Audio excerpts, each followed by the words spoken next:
Kapag mayroong matanda ng lalaki, 60 anyos pataas sa inyong kabahayan, kailangan maglagay ng icon o estatwa ni Lord Shiva. Mamimili ka.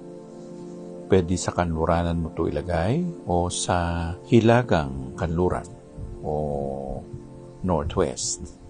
At mas maganda na ang imahin ni Lord Shiva ay mayroong imahin din ng lingam. Pwede din siya na lagyan ng kwintas ng Rudraksha.